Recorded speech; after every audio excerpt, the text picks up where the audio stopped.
evening, all you sim race fans out there, and welcome to BRL TV's Round 6 coverage of the Bootleg Racing League Street Stock Series, Season 27. I am Ryan Seneker, and as always, with me up in the booth is Matt Hoos. We're coming to you live tonight from the virtual Nashville Fairgrounds Speedway, and we thank you for joining us on this Saturday evening, August 4th, 2023. All the way back in 1994, a racing revolution was born known as the legendary Bootleg Racing Series. Powered by Papyrus sim racing software and fueled by the thrill of short track racing, BRS burst onto the scene, leaving tire tracks of excitement in its wake. Every race was a high-speed symphony, pushing the limits of virtual horsepower and skill. But when the curtains fell on Papyrus, the heart-pounding action of BRS seemed destined to fade away. However, like a phoenix rising from the ashes, the series returned with a vengeance in 2013, emerging as the all-new Bootleg Racing League, ready to dominate the sim racing world once again. Now embracing the iRacing platform, BRL unleashed its full potential, taking on the most iconic American short tracks with a renewed passion. And that brings us to where we are tonight. This speedway was built in 1904 and is the second oldest continually operating track in the U.S. This half-mile paved oval has 18-degree banking corners, striking a balance between speed and handling, making it a great place for short track racing. As always, the starting grid will be determined by a 15-car inversion based on last week's finishing order. This means the top finishers from the previous race will have to work their way up through the field. There are also no fast repairs and no tire changes, so the drivers will have to take care of their equipment as the night goes on. And lastly, this season brought the addition of a single green-white checkered attempt. If the caution flag is displayed during the end of the night, the race will be extended for a thrilling shootout to the checkered flag. And now, with all the formalities out of the way, welcome again to Nashville and to the world of BRL, where speed is king and victory is your ultimate prize. Wow, I timed that ending perfectly. Matt, what do we have in store for us tonight? Well, Ryan, as always, good to be with you. Good to be with you people out there watching tonight. Tonight we got 50 laps here at the Nashville Fairgrounds. No fast repairs. No fast repairs, no tire changes. And it looks like we have 13 cars tonight, but it only takes 2 to make a good race, so looks like we have a good one on tap tonight. Lewis Flowers is showing in a big way a fast lap there. See if that's a one-lap wonder or if he can start turning regular laps like that. Yeah, well, he was the only rookie I've ever seen outdrive J.R. Shepherd a few weeks ago, so I'm always impressed to see what the Flowers can pull off on this track. Well, we have just over a minute left. Let's take a quick look at the championship standings. Jeffrey Harden holds the top spot in the points, with John Wilson only 5 points behind him in second place. Joe Segala moved up to third spot after series rookie Lewis Flowers, who we just mentioned, ran into some trouble last week at the bull ring and fell back to fourth. Not much separation between any of those front runners, keeping the pressure on Harden going into the second half of the season pretty high. Further back, we have a 3-car battle over 5th place with Steve Hilbert holding the spot over his brother Tom and J.R. Shepherd, who's a no-show tonight, so he's going to drop quickly. The BRL does not have drop weeks, and Shepherd failed to show at Stafford 2 weeks ago, dropping him all the way back to 7th, and you're going to see him drop further back tonight, losing another 40 points. Bruce Pearson, Brian Johnson, and Donnie Moore round out the top 10. And with that, we have roughly 30 seconds left in this practice session, and then the track will be repaved really quickly, and we'll get gridded up for your 50-lap feature event. So far, your fast car is Lewis Flowers. As Matt mentioned just a second ago, he has almost a whole tenth ahead of Donnie Moore in Thunder Ridge Racing. Yeah, it's going to be interesting to see if that's a stable pace. From what I'm looking at here in the practice times, I'm seeing that's kind of a one-off lap, so... but consistency is what it's going to take to win here tonight. So we'll see how he can fare here tonight. Yeah, consistency and a fair bit of patience, as passing is going to be kind of a hard thing to pull off here. All right, the track has been reset. We're going to get gridded back up, and let me run you through that starting order real fast. We have Tom Hilbert in the number 61, the older of the Hilbert brothers. Well, he's going to be on the pole with his little brother in the 52 to his outside. That's Steve Hilbert. Lewis Flowers, fastest in practice. See what he can do tonight. Third place for his starting position with Justin Walbring to his outside. Brian Johnson in the double O. Well, he's going to be in fifth with Marino Valente in sixth. Joe Segala, always love talking to Joe. The number 81, he's going to be starting in 7th with Jeffrey Harden, our current points leader, in 8th. Further back in 9th, they have Bruce Pearson in the 22. John Wilson, the Canadian, to his outside, rounding out the top 10. Donnie Moore, he's won 1 race so far this season. A lot of good finishes, though. He's going to be starting back in 11th. Ruben Altice, good to see him here. I think this is the first time Ruben's been with us this season. Good to have him back. Ruben Altice in the number 70 will be in 12th. Brandon Litz in the number 99 will round out tonight's 13-car field. You know, Ryan, we were talking about the Hilberts on the front row there. We've been running some practices during this week in our other series, and Steve has really showed a lot of speed here in all the series, so it won't surprise me to see him getting the early lead here and possibly having a good run here tonight. He is 4th on the speed charts, if I see that correctly, in practice. Well, yeah, like Matt and I were talking about before the show went live tonight, passing is optimal here. It's not an easy thing to pull off. If you're going to do it, it's got to be on the inside. And Steve is really good at holding that inside line. That's going to be key. Now, there is a rough stretch in these corners, too. From the center to the exit, there's kind of a washboard section there that these drivers have to navigate. If you hit that wrong, it's going to be very easy to loop these cars around. Well, you can see it just there on your screen as the 61 came around at pace speed even as his car was bouncing in the track coming around on the exit of turn 2. So imagine that at full speeds. It's going to be interesting. All right, pace car is peeling off. It is on the 61 to get started with, looks like Lewis Flowers giving a little encouragement from behind. Green flag is out. Kind of a awkward start. And who is that to the outside? That is the... I didn't see who that was. That's a 27 to Justin Walbring. He might get a black flag for jumping the start on that one. As he jumped out to a very aggressive lead. Jumping all the way up from 4th, I believe. Either way, you called it. Steve Hilbert was able to pass Tom and has secured 2nd spot. I'm actually very surprised Walbring did not get a black flag for that start. It looked like he kind of jumped it a little bit. Yeah, I'm really surprised at that as well. I am a victim of that myself. I've jumped the start a couple times and beat them guys to the start-finish line. So maybe, I don't know, maybe the stewards of iRacing didn't catch it. He might have crossed the line before he made the pass, but that was a close one. There's a lot of congestion further back in the field. This is battling over what would be 9th spot. That is Ruben Altice, Marino Valente, John Wilson, and Joe Segala all running 2 by 2. Battling over the spot. As we see there, the 53 of Valente go high. I think that start stacked up a lot of people further back, and they're all trying to get through the dense traffic right now. There you see Brian Johnson in the 00 up high. That is Donnie Moore in the 26 down low. Donnie looking to move up into what would be 7th. They are all quickly running single file all the way from 1st on back to 8th.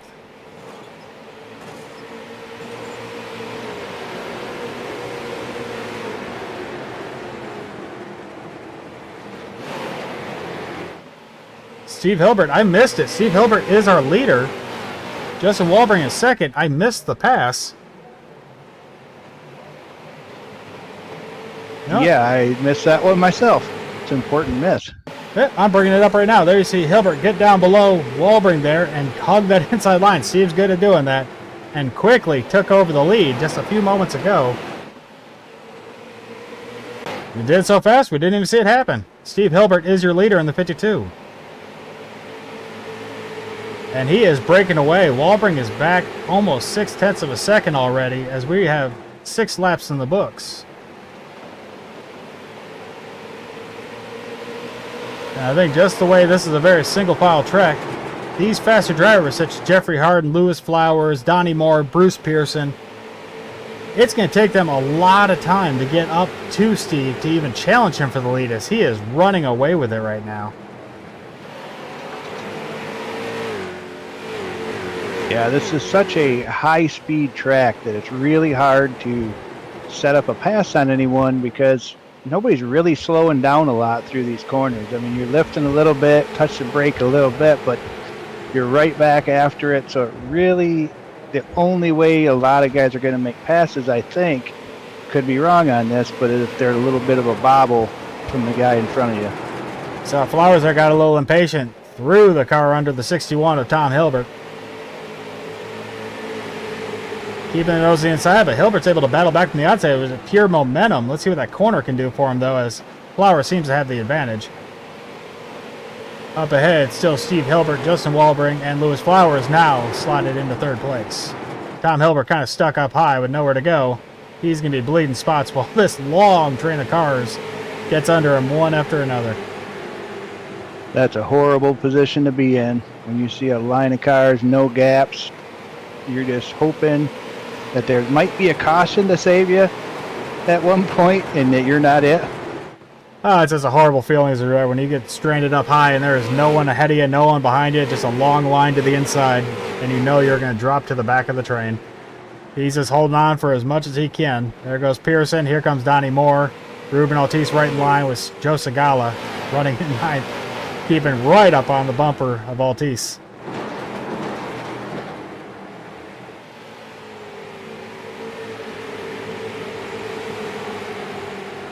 Steve Hilbert now has a shocking 1.6 second lead on Justin Walbring.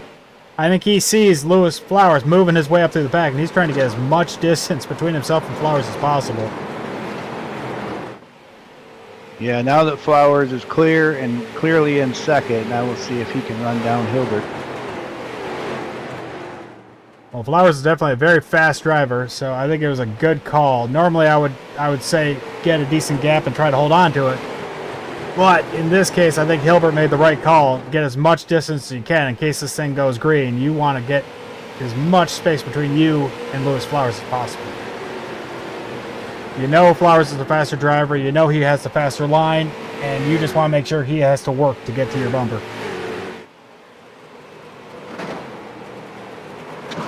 Now, here comes your points there, Jeffrey Hart. He's getting to the inside. He's taking away that last podium spot from Walbring. As Walbring continues to struggle. He might have used up all the good in his tires a little early. A little door tapping there from Walbring. Couldn't tell if Walbring came down or Harden came low, but those doors came together and Walbring got pushed way up the track. That allowed Pearson to get to the inside and Donnie Moore. Now Walbring is in the same boat as the 61 was a moment ago, stuck up high with nowhere to go. All right, a couple laps have gone by. Hilbert has lost about 1.5 tenths to Flowers. Not what I expected. Flowers might be just pacing himself, or maybe Steve just has this track dialed in.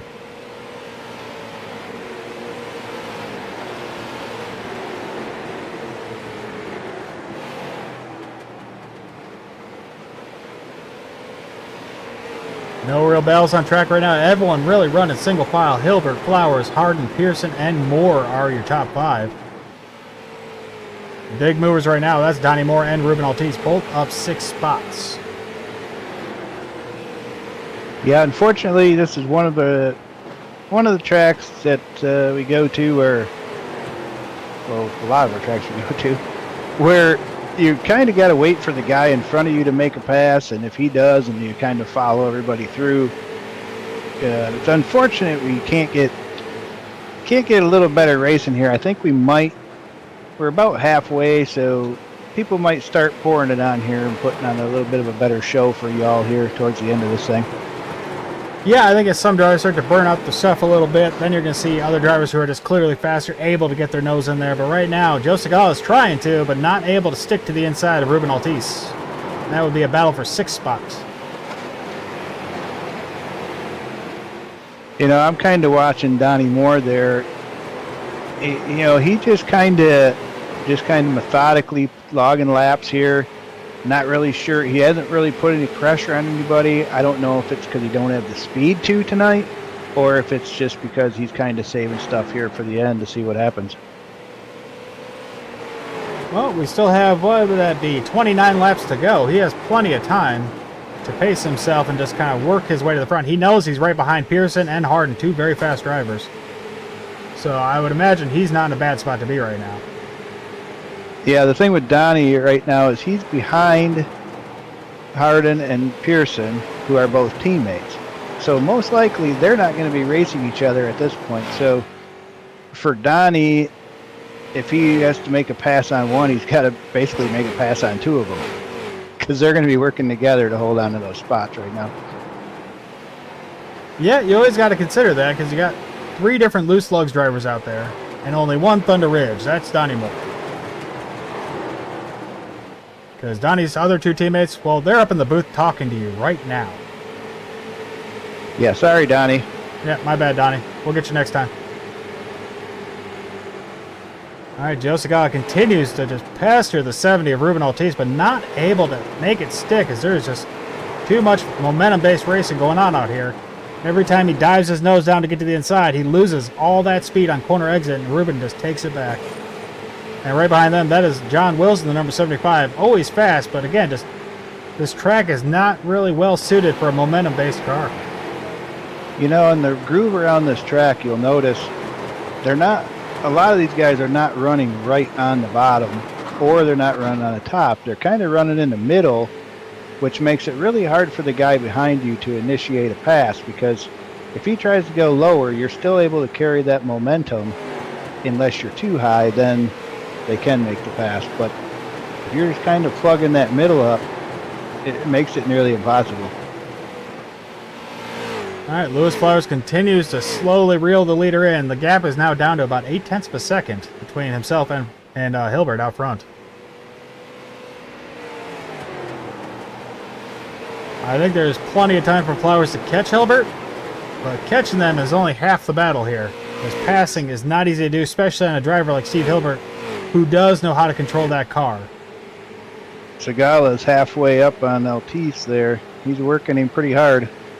Yep, Segala has a nice grip on that 6th place right now, keeping the car to the inside as he's slowly gaining the advantage corner after corner. He's been working Altice over for about 10 to 15 laps now, and it looks like he finally is starting to get a nose ahead at the line. You'll see how Altice there, he's not running all the way to the top. If he pinches Joe down a little bit and he runs more towards the center, he's able to carry that momentum to stay ahead of Joe.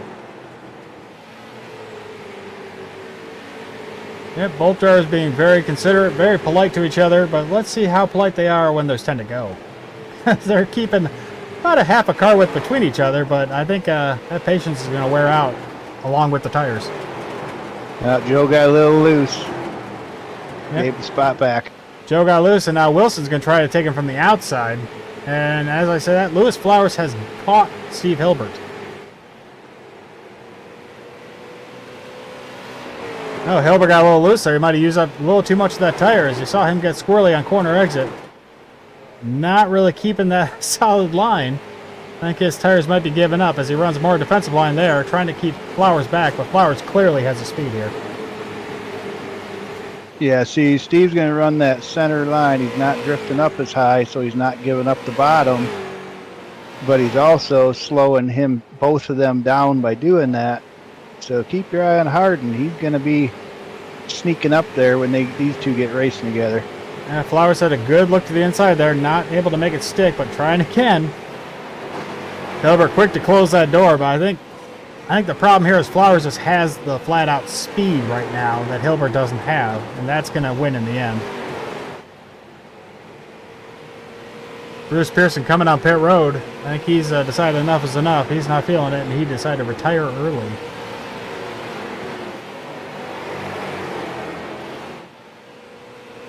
That car you keep seeing on your screen, that is the 99 of Brandon Litz. He'll be the first lap traffic these leaders come to as they come around to start 15 laps to go. And just like that, there are still 2 tenths between the leader and second place. Jeffrey Harden quickly reeling them in as Hilbert is the cork in the bottle here.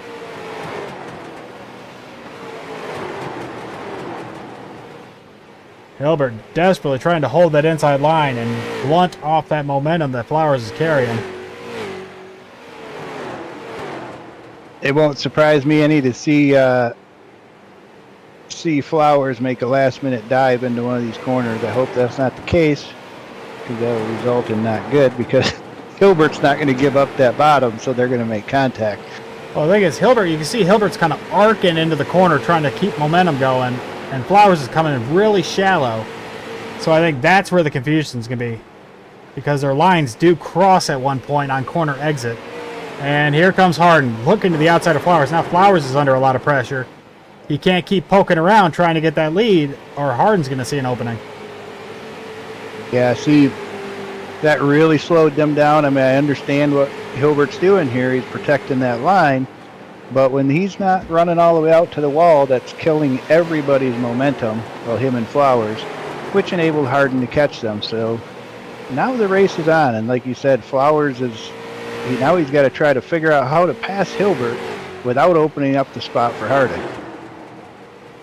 Well, yeah, last thing he needs is Harden getting a nose to the inside on one of these corner exits, and now he's knocked back to third. But Harden keeps looking to the outside. I think Harden sees something up high maybe he can use. And Hilbert is just desperately holding that inside line, trying to stop both these drivers. Well, that outside line could work for Harden with Hilbert running the bottom the way he is. When he slows up Flowers in the center of the corner, here goes Flowers. He dove low really early, but not able to make it stick on exit. He slid up the track, and that allowed Hilbert to come back down. See, Flowers keeps looking earlier and earlier, looking to get low, trying to beat Steve to the corner, but not able to make it stick. Now we have less than 10 to go, and Hilbert is clearly telling these drivers, if you want to get around me, you're going to do it on the high side. And Harden did just what I was saying. When they're slowing down in the center, he took advantage of it, and he was able to keep the momentum carried on the high side. Yep, now Steve might be under a lot of trouble as Hilbert is able to make it work. We have a caution on track. Oh, no. Oh, man. That'd be this the is going to double be O. interesting. The double O of Brian Johnson brought out the caution as we come to the end. And, yeah, I think this is the last thing Hilbert wanted. He would rather just block his way to the end, but this is not going to go well for him. Harden to his outside.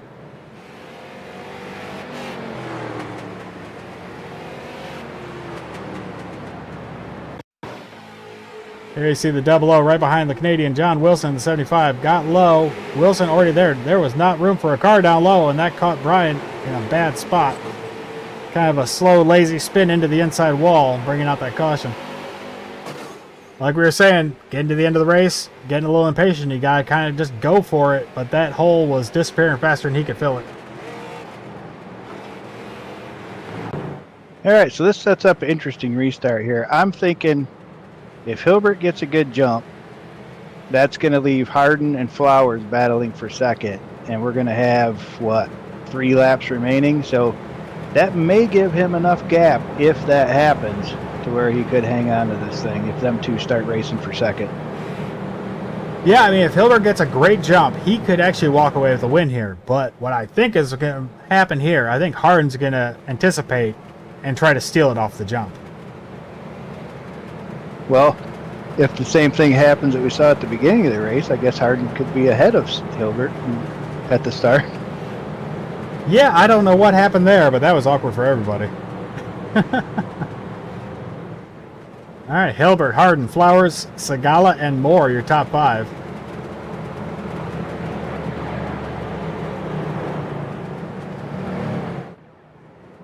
Man, we were so busy staring at those 3 battling over the lead, we didn't even notice Joe Segala creep back up to 4th place. He is back in the top 5. Nice run, Segala.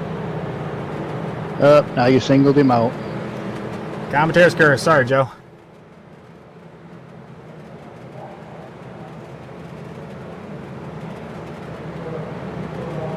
Yeah, this could be really interesting here. You know, you got Donnie Moore there in 5th. So you got Hilbert, Flowers, and Moore in line on the bottom.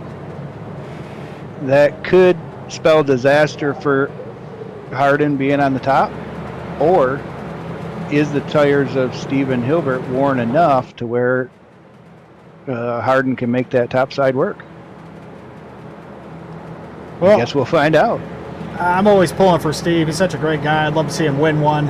If he can just get a great jump here, this race is his. Because just like you said, Harden and Flowers will be stuck side by side battling over second, and they won't be able to chase Steve down because the tires have had a chance to cool down now.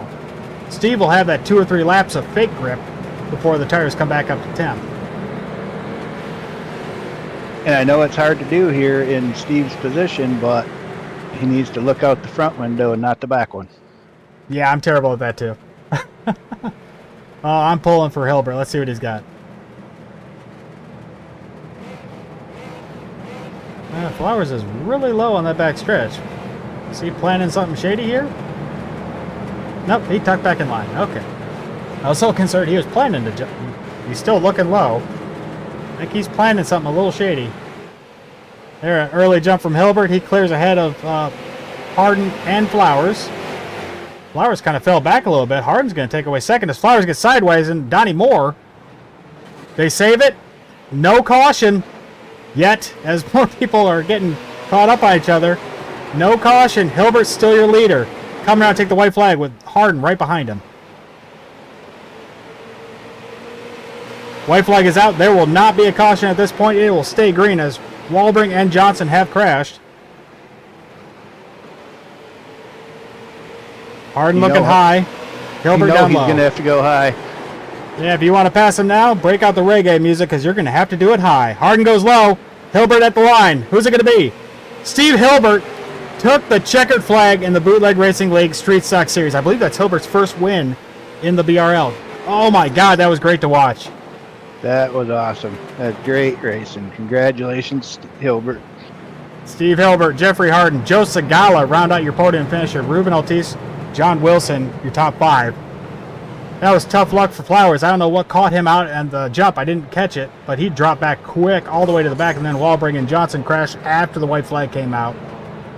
Oh my God, that was so great. I'm just thrilled for Hilbert. That was awesome.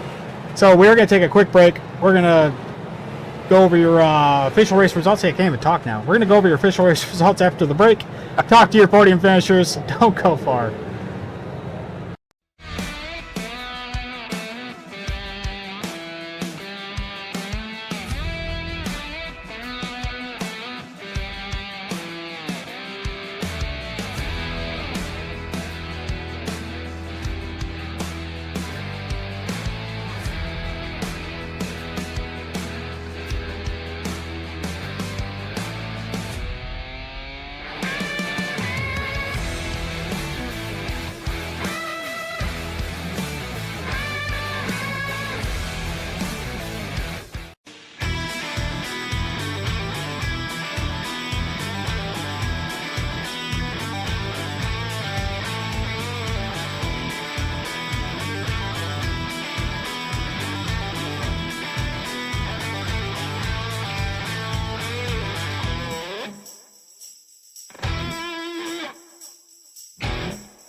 And welcome back. Let me take you through the official iRacing results. Steve Hilbert. Oh, I couldn't be happier for the 52. He got his win tonight. Great running, Steve. You handled it perfectly.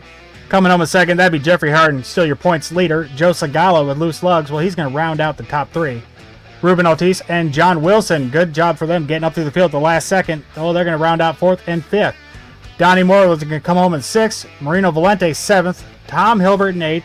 Brandon Litz in ninth, and Lewis Flowers, unfortunately for him, bad way to end it off, rounding out your top 10. And the following drivers did not finish well. That'd be Justin Walbring and Brian Johnson, 11th and 12th. They both crashed on the last lap, and the caution did not come out. So unfortunately for them to end after decent runs from both those drivers. And rounding out the 13-car field, that'd be Bruce Pearson, who peeled off early and will finish 17 laps down. And with that, I couldn't be happier to talk to this driver, tonight's big winner, Steve Hilbert. Steve, how are we feeling right now? Yeah, it feels great, Ryan. That's been a long time. Feels good. Man, you had a lot of pressure all the way, I'd say the last 15 laps. You had people breathing down your throat. You held your line, you held your ground, and they could not get by you. Then you handled that restart perfectly. What was going through your head when that caution came out at the end? Yeah, I wasn't real thrilled about the caution. Yeah, I tried to forget what was in the mirror and just run my line and not make any mistakes. And if they want to pass me, they were going to have to work for it, and just tried to drive a clean race and go from there. Well, I tell you, you ran a perfectly clean race. I think you led almost every lap other than the ones Walbring led at the beginning. And you put 12 other drivers out back behind the woodshed. So congratulations. Who would you like to thank? Oh, thanks. I'll tell you what, there's a ton of guys to thank. I got to thank Lowell first off for all the work he does with this league. He just does a great job. It's a great bunch of guys. I also want to thank Matt Hoos for he put on practice races. He's always willing to help out and work with me. And most of all, you were the guy that recruited me into this league, and I got you to thank for it. You've always been there to help me with any questions I've had along the way, and can't say enough about the guys in this league. Just a bunch of great guys, and it's a blast to run with. You know, Ryan, I got to interject here. The guy I feel sorry for right now is Tom, because Steve's never going to let Tom hear the end of this. Hey, you set the bar pretty high in the family. Oh yeah, you're right. He's going here. Yeah. Tom and I get along great. There's nobody I want to beat more, but there's nobody I'd rather see beat me. And he feels the same way. There's only 11 months between us, so we grew up kind of like twins, and it's a good time. All right, well, congratulations, Steve. I couldn't be happier to be talking to you up here, and we'll be seeing you down the road. Good job, Steve. Thanks, guys. All right, that was Steve Hilbert, tonight's big winner. And now we have second place finisher, our current points leader, Jeffrey Harden. Jeff, you got a copy? Hey, Ryan, how's it going? Man, passing was kind of tricky out there tonight. How was the car feeling there toward the end? It was pretty good. You know, luckily I got to sit back and watch for a while and kind of save my stuff. Now, when you first caught up to the battle for the lead, it was Flowers and Hilbert going at it, and you kept looking to the outside of Flowers. Did you see something out there that the other drivers didn't, or were you just tired of trying to stick your nose to the inside? Well, I was watching Hilbert's line, and he was kind of going up high in the corner and coming down about middle of the straightaway, which was really blocking off Lewis's advances, so I figured why not go around him if he's going to go down there. Well, it almost worked because you were side by side with him as the caution came out. I think you had the advantage, actually, when the caution came out. Now, on that restart, what was the plan there? Do you think you could anticipate the jump for the green flag, or were you just planning to tuck down deep and hope for an opening? I was just waiting to see what happened. I mean, once the tires cooled down, I didn't know how that high line was going to be, so I was just trying to keep it cautious, not wreck everybody. I didn't want to mess Steven up, man. He had a great race going. All right, well, we're officially in the second half of the season. You got a good, strong hold on the points lead tonight because I think, Wilson finished in 5th. You got 2nd. You got 3 more points on him tonight.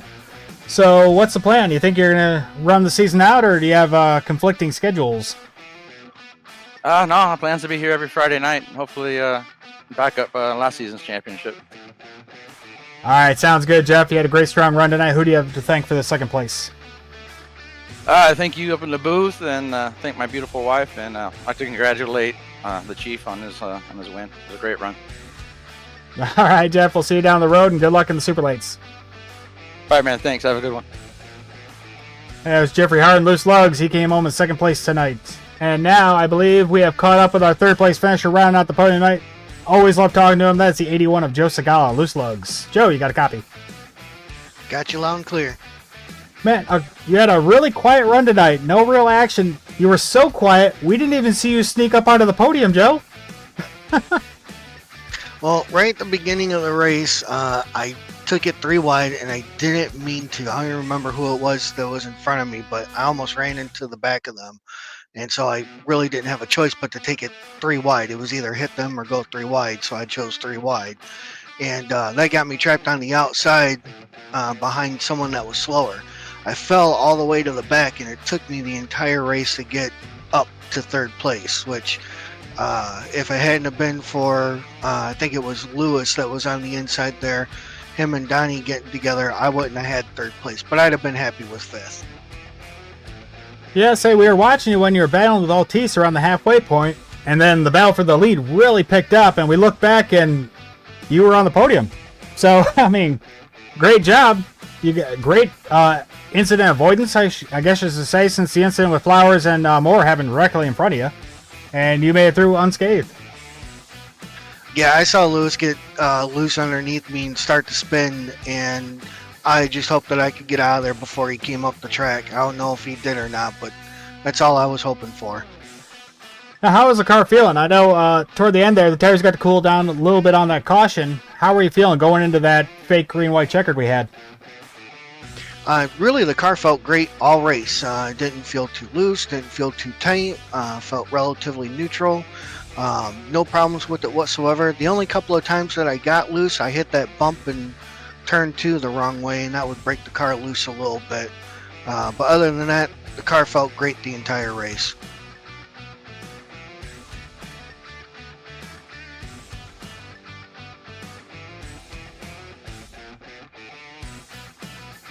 Well, Joe, congratulations on the third. That was a great, solid race by you. Good to see you come home in one piece today, buddy. Hopefully it's a sign to come with the super late model race coming up next. Oh, I appreciate that, Matt. I hit the wrong button. Great, great job picking up for me. But as I said that no one got to hear, Joe, you came in tonight third in the points. This might even get you up into second, so great points for you. And who would you like to thank for your podium finish? First of all, last time I finished on the podium, there were some people that I forgot to thank, and so I want to get those out of the way first.